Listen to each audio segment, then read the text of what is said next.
Irreverent, entertaining, cool. You're listening to LA Talk Radio.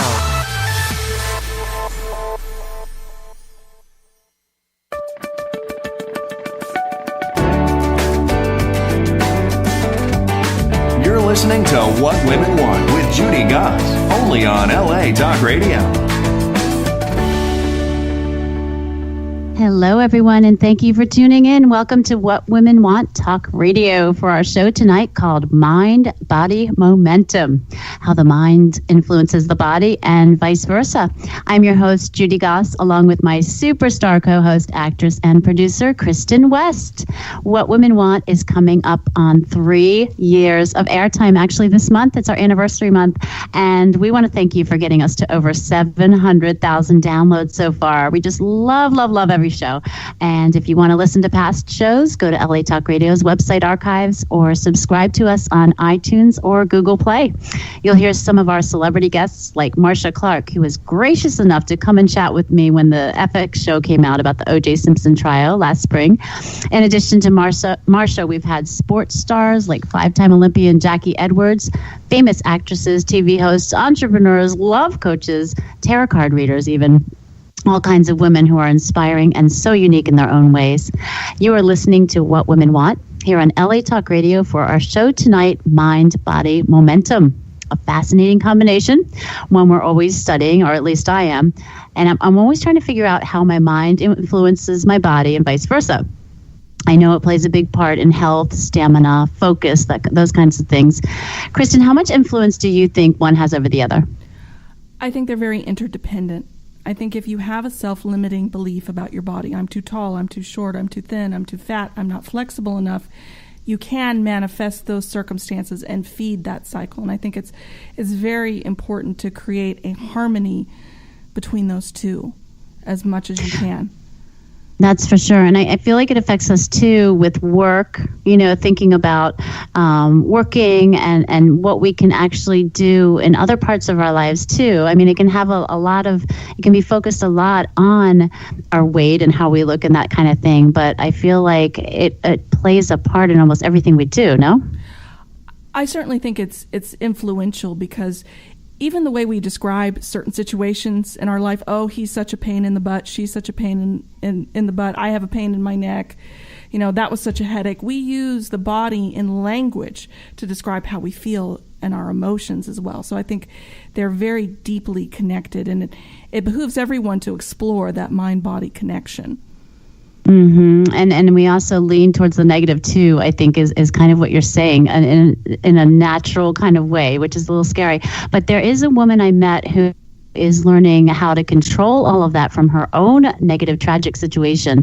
Allison Pena, founder of Bad Widow, shows women who are caregivers or bereaved how to navigate loss and handle unimaginable challenges powerfully and peacefully with time-tested, actionable insights, self-care practices, and strategies. So email Allison at badwidow.com or call 718-612-9963 to talk about hiring her as either for personalized services or as a speaker. I think that's fascinating, the badwidow.com. And I feel like it's always so impressive when women turn their own negative experiences into positive. So thank you, Allison, for offering this service to women. Okay, a little bit about your hosts this evening. I'm Judy Goss, and besides this awesome radio show, I am also a TV host, a regular contributor on NBC Connecticut and Fox New York. I'm an entrepreneur. I founded the nationally acclaimed What Women Want networking group 5 years ago that now has 20 chapters around the country. I am a St. Martin's Press author of the book Break Into Modeling for Under $20 and a freelance writer for New York Lifestyles magazine. And most importantly, I'm the mom of twin girls who are now almost 13 years old. 2 identical girl teenagers in the house. What a trip. It's awesome. What Women Want Networking, my company, is having our first national conference. I am so excited. We just announced it, called Spirit of Women. It's in Atlanta, October 7 through 8. And we have our first VIP sponsor, the founder of womenforone.com. She's such a doll, Kelly McNillis. She has millions of subscribers on her website, all telling their story from over 60 countries around the world. And she's going to be running a workshop as well during the conference. So we're going to have more info about it soon, how you can get tickets and all that. It's going to be the first Lifestyles Networking Conference. My philosophy has always been about the well-rounded woman, right? Balance and peace comes in learning everything about ourselves, not just business, health, spirituality, all of it, fashion, everything. And just like this show, we talk about all of our lifestyles. So our networking website is whatwomenwantnetworking.com. And stay tuned for more. We are going to have some game-changing women attending our Spirit of Women conference. Okay, and my other host, Kristin, I always tend to not say co-host because she can do the show herself, and she has a few times, and it's been great. I adore her. Kristin West is an award-winning actress and producer. She is the winner of Best Actress Award for the film Seeking Valentina. Kristin was nominated for Best Actress and the Mary Austin Award for Female Producers and won the Indie Spirit Award a couple of months ago at the Idlewild International Film Festival. Kristin, thank you for being here tonight. I'm so thrilled, and I'm so thrilled to have this conversation with you and Dr. Robi and Sonia Satra. I think it's going to be a great conversation, and I can't wait. I'm excited. We always have the best guests, and Dr. Ludwig has been on the show before. I'm excited to welcome her back. It's a reunion of the three of us, so I'm excited about that also. Dr. Robi Ludwig is a psychotherapist, TV commentator, and author. Her latest book is Your Best Age Is Now, which comes out in softcover this month. She's also the spokesperson for OurTime.com, the largest dating website for people in their 50s and older. Welcome back, Dr. Ludwig. Thank you for having me. So excited to be here. Oh my gosh, we're excited to have you. So the last time the three of us were on the show together, we aired one of our best shows about 3 generations of women coming together and really finding out that we really liked each other, first of all, and that we could learn so much more about each other than we originally thought. I think I'm speaking for the both of you, but isn't that what came out of it? Oh, absolutely. In fact, Kristin, I don't know if you know this. I might have told you, Judy, but it really enhanced my knowledge of millennials. Me too. It inspired an article and a very interesting conversation on the Fox News channel.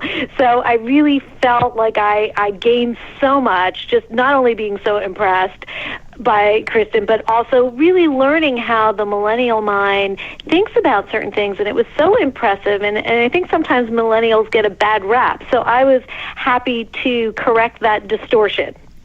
I'm so thrilled, and I'm so thrilled that sprung new things for you, and I know for me, when I have someone in my life who may not understand my generation so well, I point to this interview and I'm like, you must listen to this interview because it's important. And I think the conversation that we had is super important for every generation to foster understanding, because we all have to live together and work together and hopefully play together too. So I'm so glad that was something that was inspiring and useful. And I was very honored to be on the air with you for that, and with Judy, of course. Well, and it also has a lot to do with, Dr. Love's book, Your Best Age Is Now, because we're talking about the generational gap and how we can bring it together. And I feel like your book encompasses all that. Congratulations, by the way, that it's coming out in softcover this month.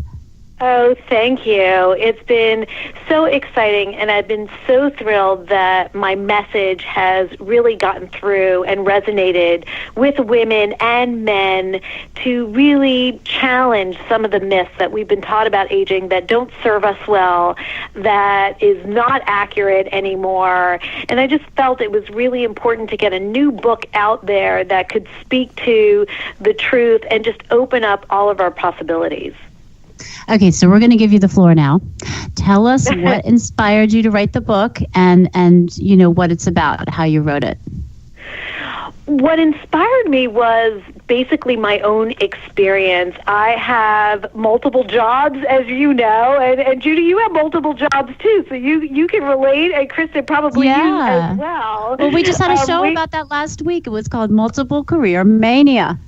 Right, multiple jobs, and it's so wonderful. And what's really interesting is my job as a therapist, you almost get more kudos and gravitas for getting older. I remember when I was a young therapist, I was a little self-conscious about it because I didn't want people to think that I didn't know what I was doing. Then I realized after years of experience, you could not know what you're doing even after years of experience. But I remember being so excited when I was a year older than one of my patients, and certainly that's not the case anymore. But as a therapist, yeah, but honestly, and people can't see you now, but you're gorgeous, and it's like, yeah, you're just like the hottest therapist ever. So I'm sure that also, probably people had stereotypes about it. I don't know about that. I'm in New York City, so I think when people come in for treatment, they really want to go to somebody they feel that they can talk to who can help them. And I do really feel that's how people look for somebody, and also somebody that's affordable and close by and all of those things. So as a therapist, in terms of aging and getting older, it kind of works, I think, to one's advantage. In the TV world, I'm not so sure. I was set out on an interview. It was a Skype interview for some potential show that was either going to air or possibly airing. And I remember somebody asked me my age, and this was many years ago. And I remember telling them my age because I don't lie about my age because I feel I've earned all of my years. And to dismiss any of them, it just felt disingenuous to me, and that's just not the way I operate. So I told them my age, and I remember there was radio silence. And I got off of that phone call and interview thinking, wow, I wonder if I aged out of, this genre. I wonder if my best years are really behind me. And it got me thinking and curious, and I started to look at, and that's not really like me. I never really think about age. I don't really I'm always thinking about the future and how to create something new. But it was a stop and pause moment. And during that stop and pause moment, I started to do some research. And I looked at the books out there in the midlife space, and they were really depressing. Some were funny, some were funnier than others, but they were all about loss and negotiate how you're not going to be really relevant anymore. And if you weren't depressed before you picked up the book, you definitely were somewhat semi-suicidal after you got through it. It was not a comforting experience. And I thought, this is not what I'm seeing in my everyday life. The people that I see who are in midlife look hot, are happy. They don't, it's not in sync with my image of what midlife looks like. And so there has to be something new, something else going on out there. And I started to look at some of the journals and scientific studies that were more in sync with what I intuitively was discovering in my private practice and what I was seeing around me. And so that's really what got me interested in writing the book. I wanted a place that could compile the latest research, and I wanted a place that would challenge kind of this cultural notion that as we get older, there's somehow an expiration date, or that we lose our value in some way. I felt that it was not beneficial to anyone. It was not accurate. And so that's what inspired me to write the book. I wanted to offer people a program that they could use to help them get over this idea that we've been culturally brainwashed to some extent, and to open up their possibilities in the various areas of their lives. And I felt it was important for people like Kristin, who were younger, who would be looking the older generation, and you never want to say that one age or one demographic is the only time when something important can happen, in part because it's not true, and it's a very depressing notion, especially if we're going to be living so much longer, and we want to live younger longer. But what's the point if you're telling people once they get past a certain point that their options don't really exist anymore? So I wanted to shake things up a bit, and that's what got me to write the book, and hopefully will inspire other people to read it and incorporate those ideas in their own life. Now, I feel like this is a great example of mind-body momentum, not necessarily in the workout healthy, area, but, you really, something sparked off an idea, got it into your mind, and then you put your literally physical body to work by writing it. So I feel like mind-body momentum, comes in all different kinds of ways. Kristin, you're a producer, and I feel like probably youngish for your industry. Do you ever come against that kind of stereotype of people not taking you seriously because you are so young in that industry, or is that kind of commonplace? I don't really know about that world, what, the mean ages and all that. It's hard to say. Sometimes the entertainment industry will definitely skew younger, because younger is new, younger is fresh, it's innovative. At the same time, when you look at the corporate structures of media, you have people that are definitely middle-aged making huge decisions about where money is allocated in television and film. So it can kind of work both ways. What I was also thinking with Dr. Robi, you and some of your interviews and some of your articles have likened middle age to a second adolescence, which is kind of the hormone fluxes and the things that we go through in adolescence kind of come for a second wind back in middle age. Is that true? How does that work with the body in particular? Well, the body goes through different hormonal changes, and I think also it produces a different psychological change as well. So there are parallels. So during adolescence, it's really a time when the hormones really are all over the place. And psychologically, what's really normal is for the adolescent to say, hey, I'm not going to necessarily do what society tells me to do. I'm not going to necessarily do what my parents want me to do. I want to listen to myself. I want to attend to myself. I want to figure out what is right for me. There is this notion that the future is filled with possibilities, and there's a tendency, the best of adolescence, to approach life with let's try anything. And as we get a little bit older, we lose a little bit of that. We lose some of the positive aspects of adolescence where we're creative and we're always trying new things, and we remember to attend to ourselves and our soul and what matters and trying to figure ourselves out.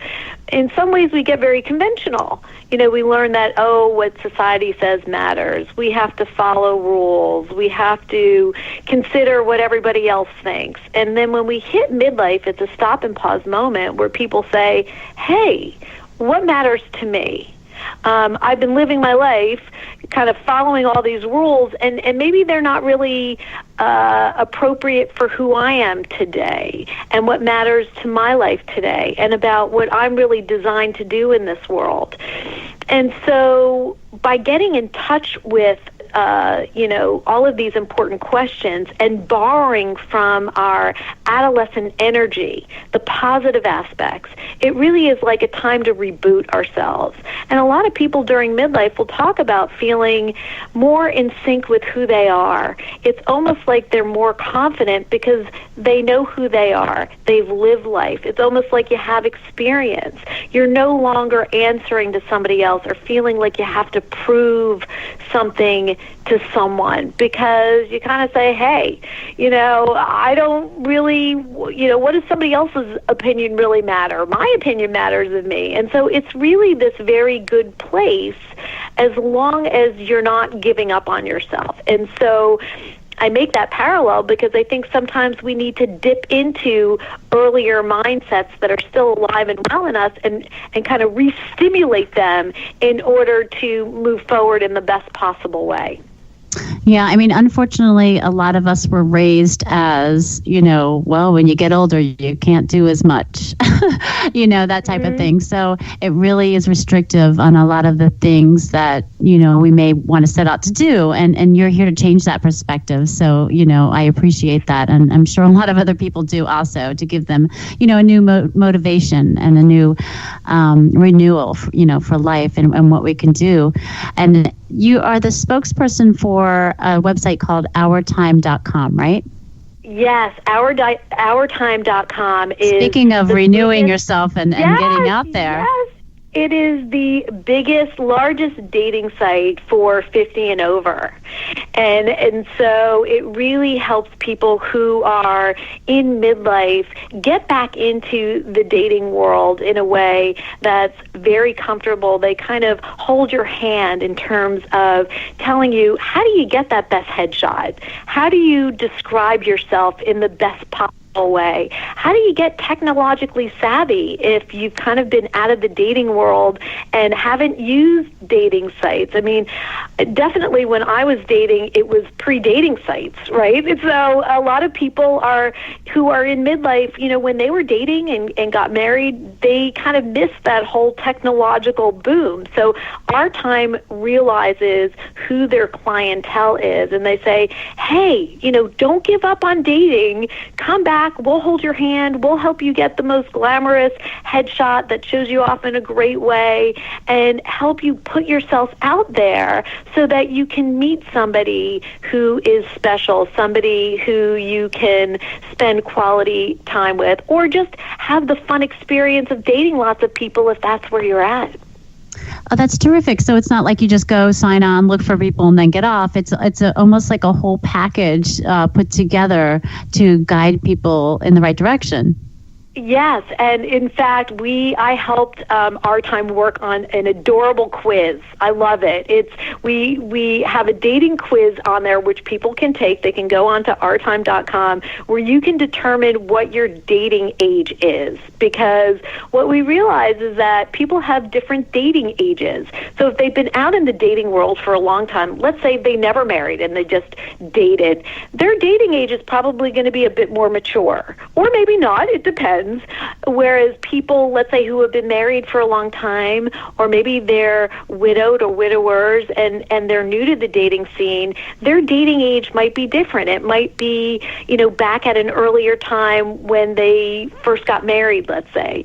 So we have people take a fun dating quiz that is just enjoyable, and then depending on what your dating age is, we give you really good advice as to what's the best approach to get out there into the dating world. Because I think when you mention dating, most people have a pretty negative reaction to dating.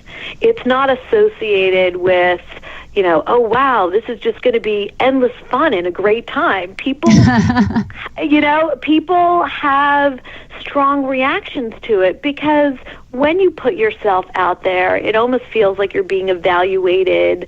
It's associated in some cases with rejection. And for some people, just even getting dressed up can feel overwhelming. And also, I think the vulnerability is there when you put yourself out there and say, I'm single. It's almost like you're standing up and putting a label on yourself in a way, right? Absolutely. And then add the piece to the myths we have about dating and getting older, and especially for women, oh, who's going to want me if I'm a certain age? And men can have this as well, where, it's just younger people who are wanted. Well, that's absolutely not true. Unfortunately, I have seen that in my private practice, where people have met the love of their lives later on in their lives. It's because they were more mature. They worked out whatever kinks in their personality they needed to work out, and this is their shining moment. So we really help people understand, hey, even if you don't like dating, that's okay. You don't have to like it. You just need to do it, find the right place for yourself, and just have an experience until you meet people you want to connect with. Oh, that sounds great. And so ourtime.com. Ourtime.com. Yes, and you're the spokesperson for them, and you sound like it's a perfect fit. It's a perfect fit just because I'm a matchmaker in my own mind, amongst other things. Yeah, that sounds like it. I've seen people successfully find partnerships, and I'm going to throw out a little quiz to you guys. Do you know what is the most appealing characteristic for people who are dating 50 and over? I'll jump in and say it's probably sense of humor.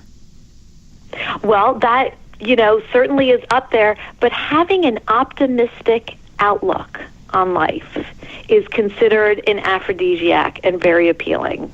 Okay, so that's related. If you have an optimistic outlook, I can't even say it, optimistic outlook, and have a sense of humor. That's kind of related. So I can see that. That is terrific. My answer would be eyes. Something. Oh, boring you're like that. so funny. Not so introspective. But Dr. Ludwig, where can we get your book? Everywhere. I see it everywhere.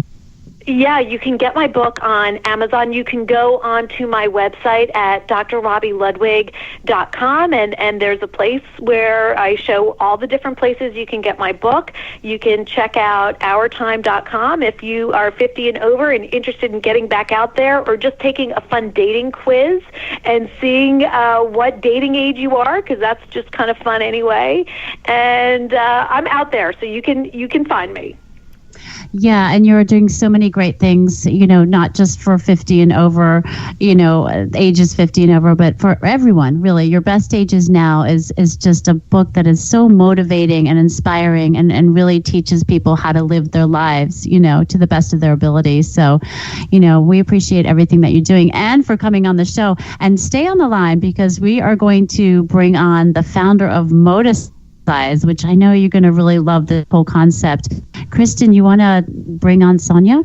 Absolutely.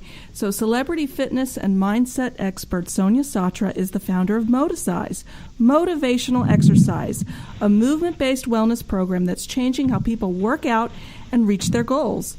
Formerly the star of Guiding Light and One Life to Live, Sonia now brings her award-winning science-based Moticise programs to conferences, gyms, businesses, and individuals around the world.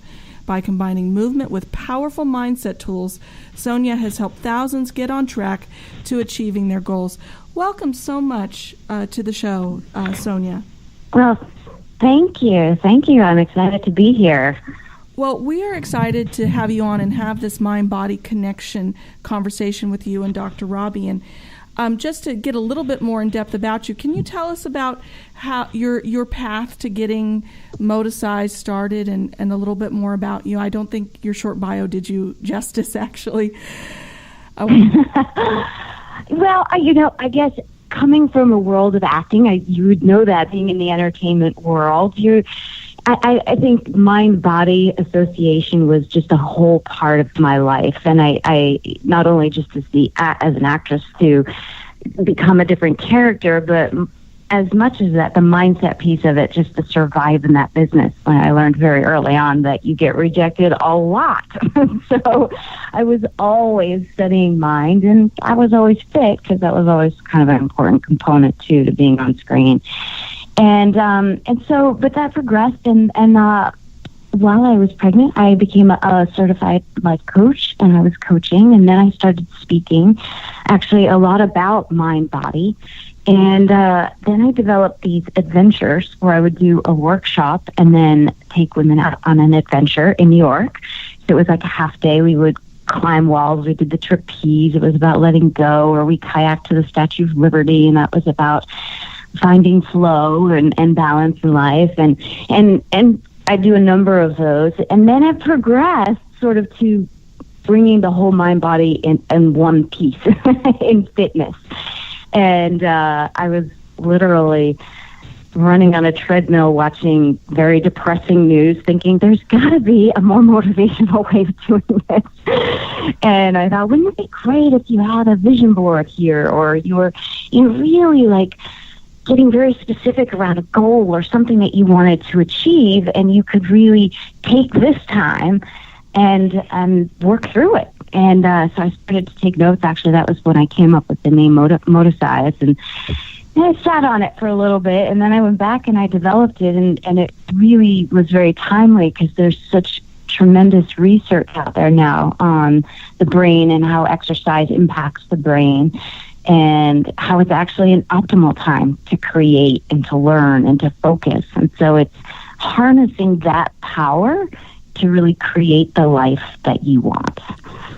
It's fascinating. When I was reading your bio online, and you're talking about how you were at this very formal luncheon, and you said to yourself, I'd rather be at the Chelsea Pier. You really seized that present moment, that insight in the present, to really create your future. How can we be more like you in that regard, not just let our thoughts and our insights pass us by? Well, I think it's a bit of a practice of awareness, really. When you see those things, make note of it.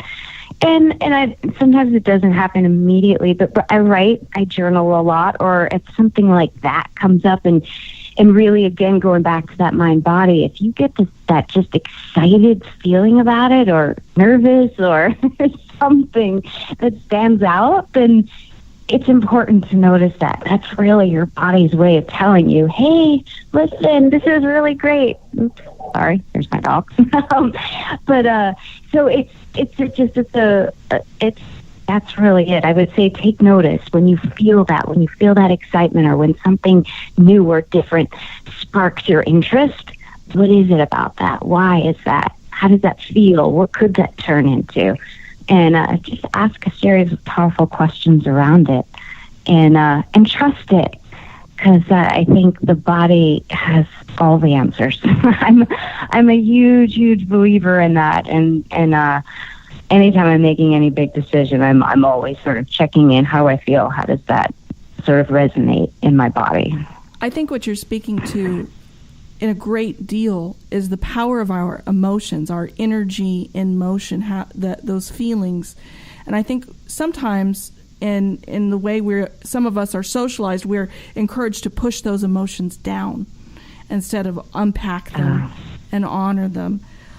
You had spoken about research that really validated what Moticise is all about. Could you talk about neurogenesis and how exercise actually helps regenerate the brain, and how that can help us with motivation? Yeah, absolutely.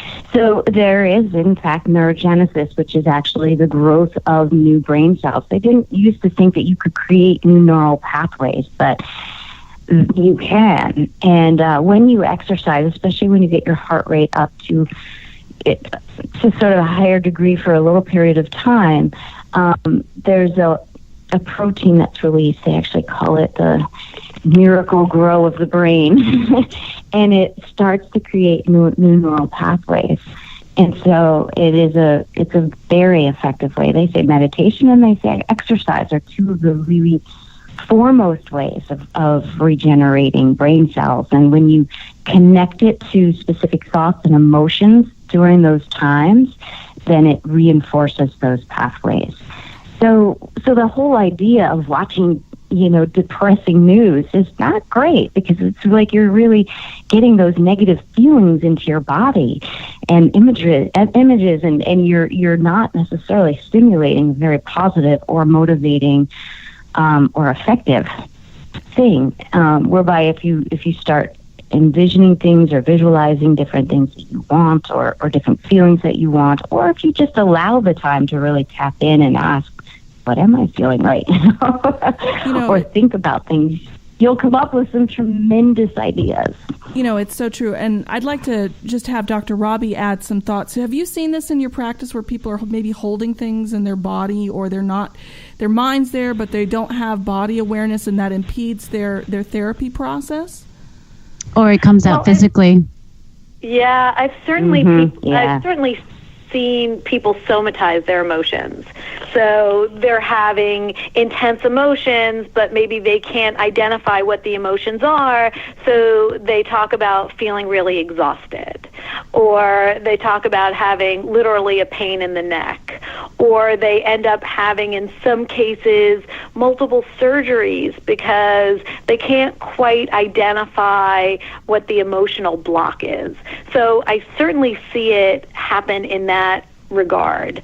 But definitely when people are more in touch with their emotional state and can talk about their feelings in a way that feels comfortable and effortless, then they have a better chance at having less symptomatic issues going on. But, also, I have to say, just as being a responsible therapist, if somebody comes in with a medical complaint, you never want to assume that it's an analytical issue, because that would be irresponsible. So the thing to do is always to refer somebody to a specialist or, a family doctor, whoever the appropriate doctor is, and do the due diligence. Go through the test. Make sure that there's nothing wrong. And if there's nothing wrong, then you can look at what's going on from more of an analytical framework.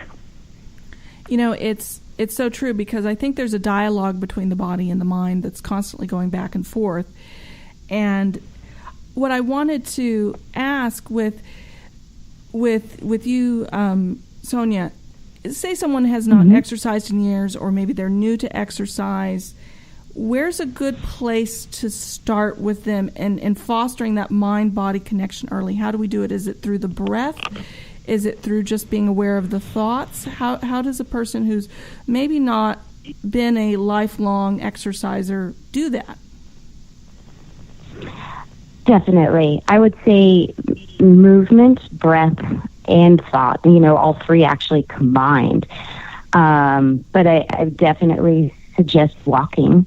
And as you're walking, just notice your breath. And then also, I think what's a little different about Moticise than perhaps yoga, where it really is about really focusing on your breath and getting centered. Moticise really is, I prompt people with questions around a particular goal or something that they want to achieve.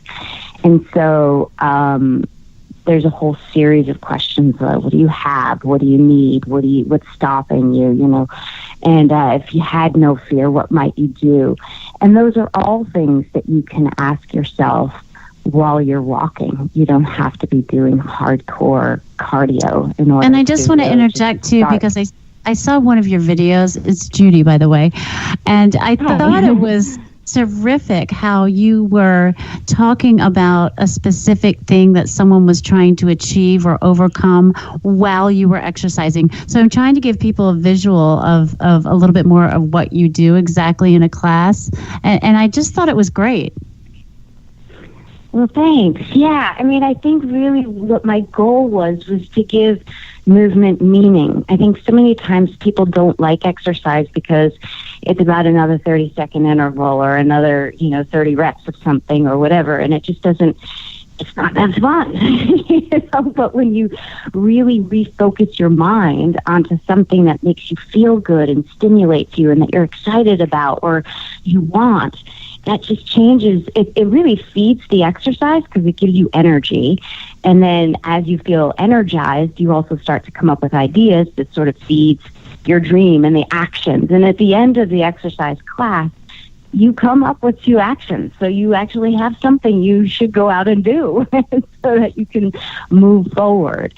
So it really is it's like a whole combination of visualization and questions and affirmations while you're doing exercise. I think what Judy is speaking to, because you bring such a vibrant positivity to exercise culture, which is not something that has been the norm. There's the no pain, no gain maxim. That's kind of been pervasive in exercise culture. What I was really enchanted by when I was just scoping out your stuff was the gratitude squats. Can you tell us a little bit more about those gratitude squats and why gratitude is so important, and even just to externalize in a movement like that? Yeah, see, this is what I mean. It's so innovative.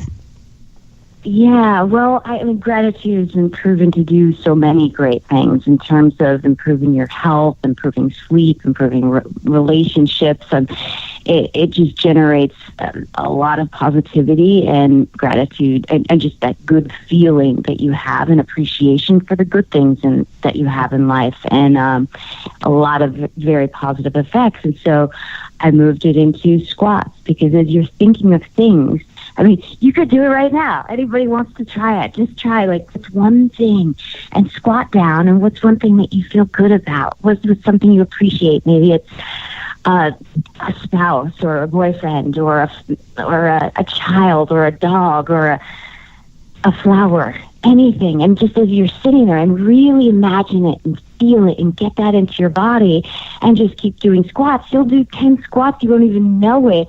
and you'll have generated all of this incredible emotional good feeling in your body and all the health benefits that come along with it. So it's like a win-win. Dr. Robi, and you really get it into your body in a whole different way than if you're like sitting in a chair like, I'm going to think about this. You're sort of moving with it. Sometimes I would love to hear what Dr. Ludwig thinks about this.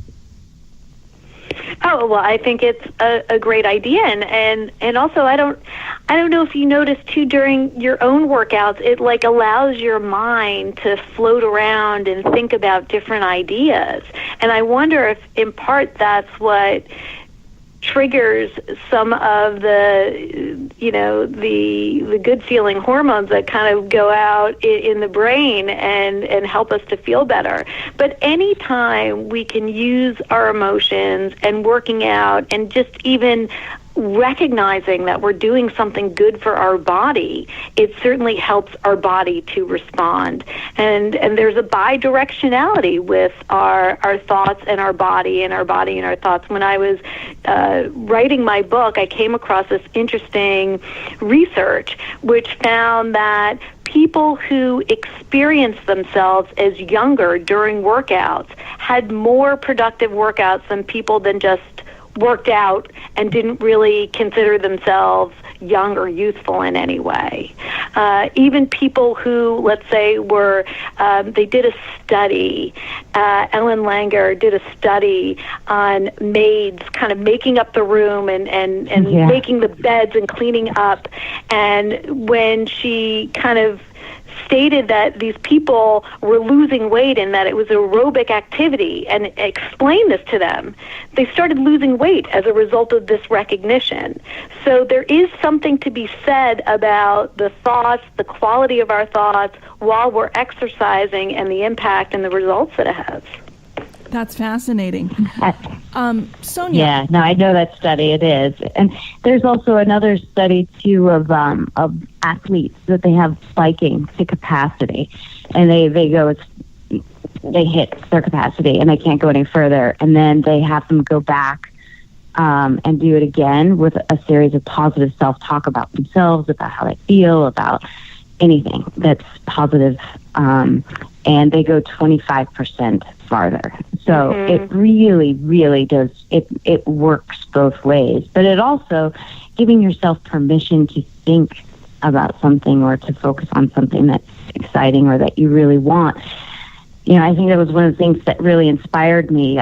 I've used in my life visualization for manifestation, both in terms of acting jobs and other things. And yet I don't sit for an hour every day and just visualize things. And I thought, well, I should. It really works, you know, as long as you're taking action. I'm a huge believer in action. But, and so that was another piece of it. The component was we don't always take that time to really create and allow ourselves permission to really think about these things and imagine them and dream on them, and then also get clear on what's something you could do to move yourself forward. So it's cool. It gives you the chance to really work out and feed your workout and make you work out and be stronger at the same time.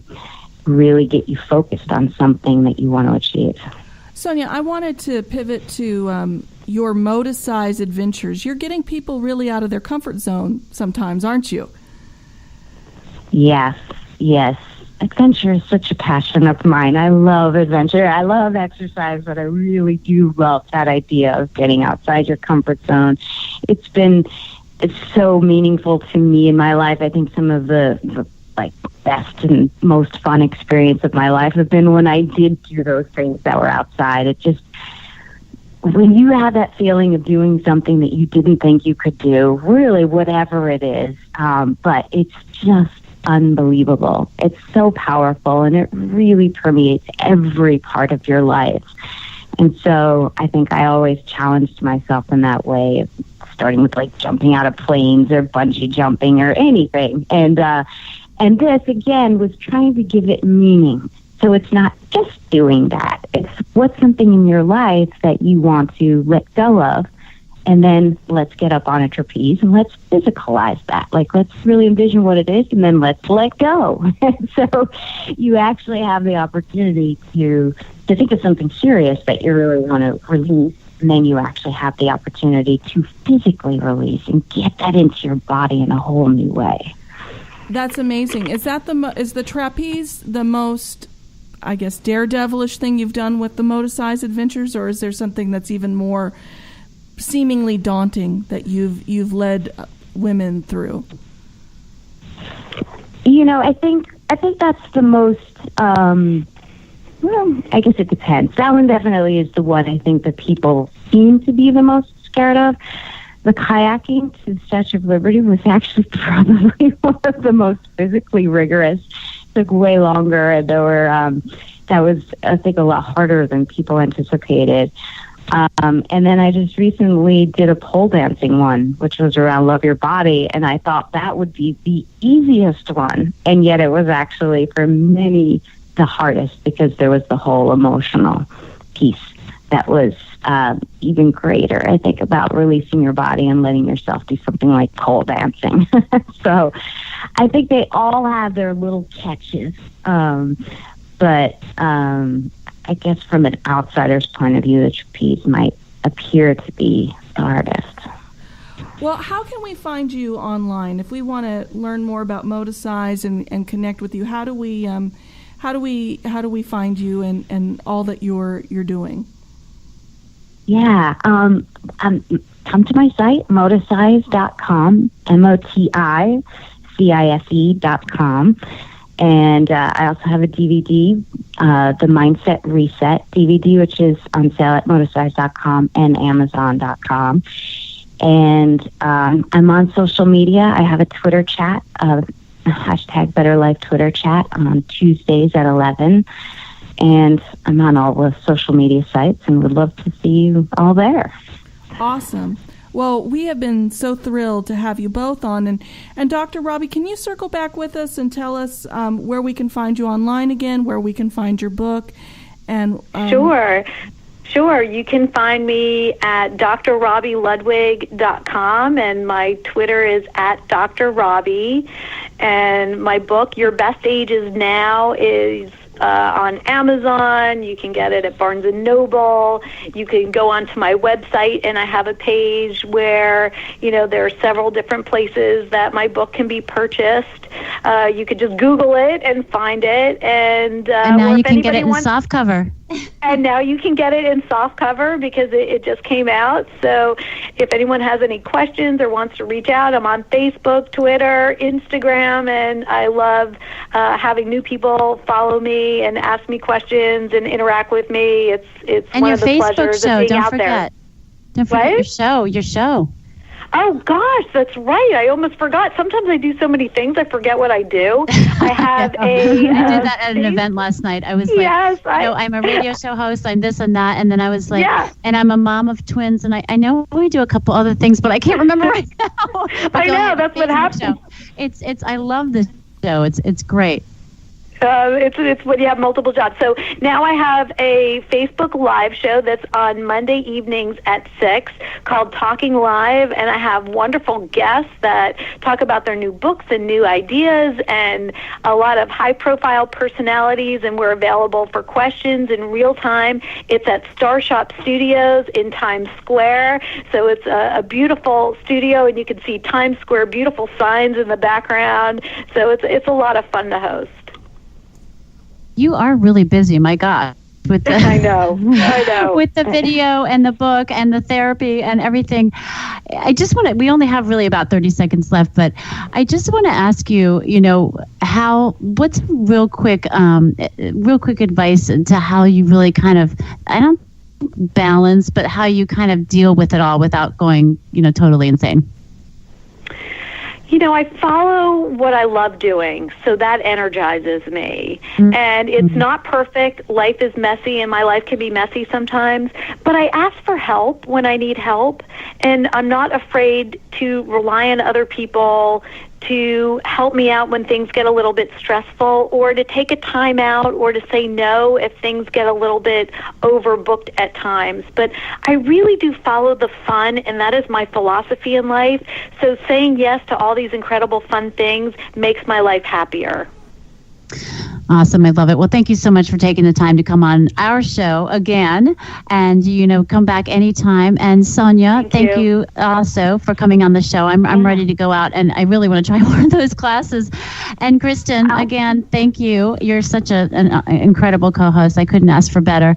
And everyone else who's listening, join us again next week when we bring on more awesome guests like Rochelle Graham, a YouTube star who has her own hair care line at Alakay Naturals, and Stasia Pache, founder of It Bands for your knees. You wouldn't believe what these do for your knees. They're amazing. It's all here on LA Talk Radio, or go to whatwomenwantradio.com for more info. Thanks everyone again for listening, and have a good night. Great. Thank you. You're listening to What Women Want with Judy Goss, only on LA Talk Radio.